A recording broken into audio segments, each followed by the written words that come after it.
I think as one reaches my age, 80, it becomes more and more present, that dreams and symbols go way beyond our time-bound experience. They take us into another dimension that is timeless. And one can learn that, when you study Jungian psychology and you study the archetypes, theory of the archetypes and the collective unconscious and the self and all that.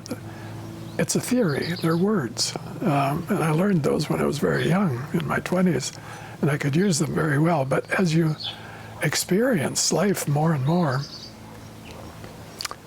more deeply, I feel, you come upon the experience of this other dimension that wraps itself in your sense of yourself and of the world around you. That this is what we call the unus mundus. Okay, that as Jung writes about it in Mysterium Conjunctionis, the third stage of Dorn's three-stage development is contacting or becoming one with the unus mundus. That is the eternal world. That is the timeless world.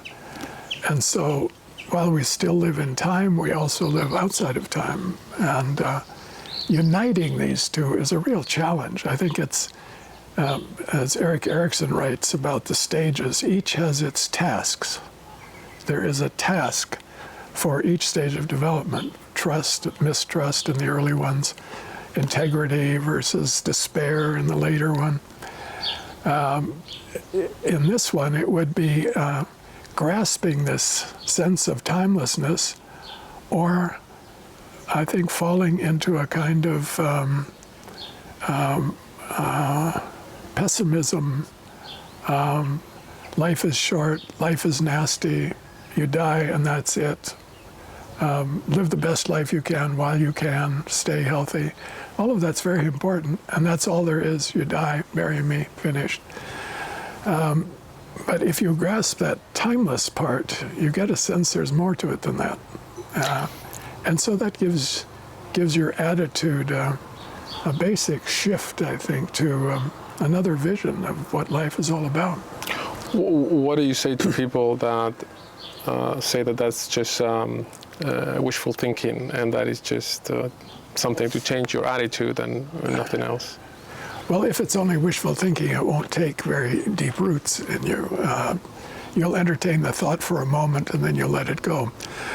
Almost everybody I've ever talked to, no matter what their religious background is, no matter if they're atheists or they're born again or whatever, have had moments of experience that they remember. We call them numinous experiences, where they enter into a type of consciousness, maybe only momentarily for a few seconds, or that is different. And they can say, oh, that was just an odd experience I had. I was on a ship and suddenly I saw the world differently for a few seconds. What is that? So these flashes come along and some people just dismiss them. They say, well, that's just, I don't know what it is, but it's not important. Or you can take them seriously and you can say, I wonder if I could have that again. I wonder if I could work with that. I wonder if I could pursue that a bit. And then you work with these numinous experiences. There's a lot of discussion now about psychedelics. Yeah, that's what I was exactly thinking. I have quite a few patients with that. The psychedelic experience, as it was described by Timothy Leary and others in the 50s and 60s, really emphasizes this aspect of the psychedelic experience. When Timothy Leary wrote his book, he related the psychedelic experience to the Tibetan Book of the Dead and to Jung's idea of the collective unconscious. So according to him, if you have a powerful experience on LSD, or a series of them, it's what is described by the mystics or the Dogen, Buddhists as the liberation of the mind, the true mind, the Tibetan Book of the Dead takes you into other realms where you see lights and you see demons and so on. And follow the light, don't fall for the demons, they're false prophets and so on. So these visionary experiences were seen as central to the psychedelic experience. But psychedelics went out of control. People started jumping out of windows. They were seen as very dangerous agents to be restricted, and so laws were passed that really shut the whole thing down for a couple of decades.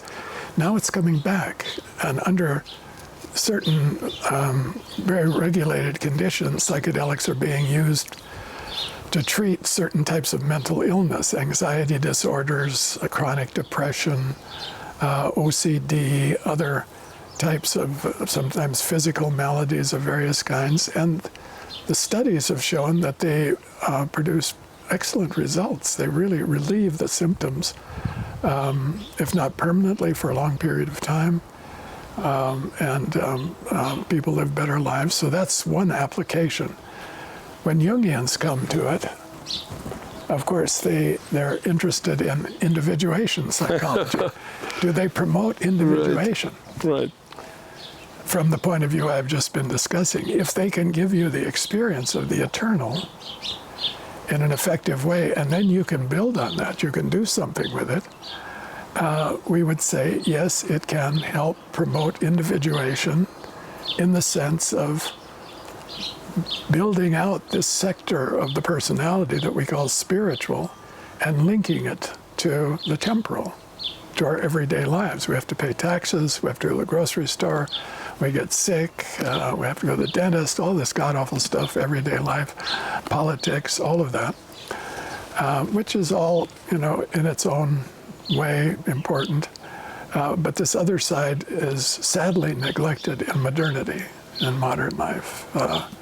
Religions are more or less out of fashion, but spirituality's had quite a strong comeback in the last decades.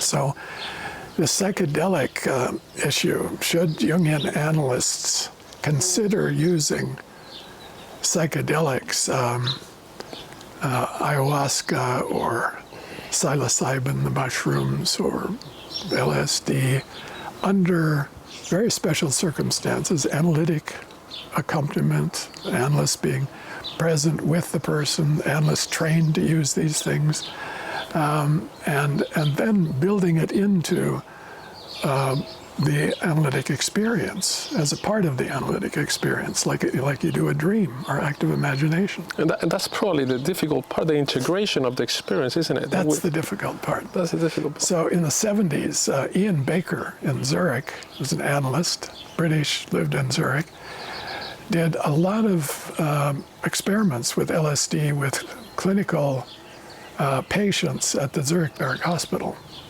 And these were patients who were not seriously mentally ill, but they were outpatients in the hospital.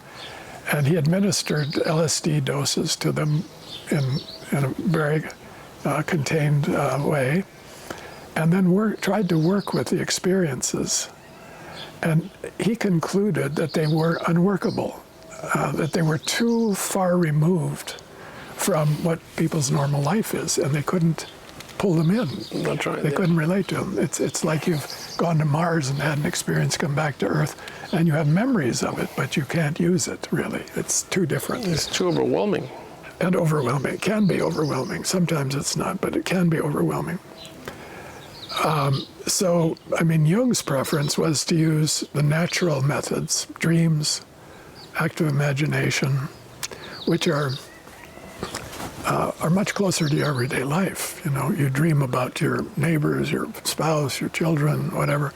And then in the midst of that, there might be a big dream or some symbols, and you can relate to them in a more immediate way. Same thing with active imagination. And the ego in active imagination is very active and present, and it can stop it if it wants to. It starts it, it stops it, it's in control in a sense.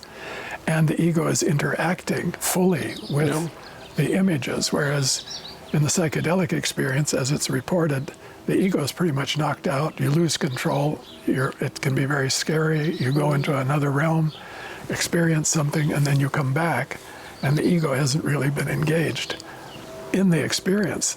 Can it then pick up engagement with elements of the experience and work with them, maybe further in active imagination or something? That's being tested now, and various analysts are experimenting with this and trying to use it. So it's going to be a conference actually at Pacifica in December, based on a book that Les Stein and Lionel Corbett are editing now. It will be published soon by 20 or 30 Jungian analysts on this topic. Some of them who are very experienced with psychedelics.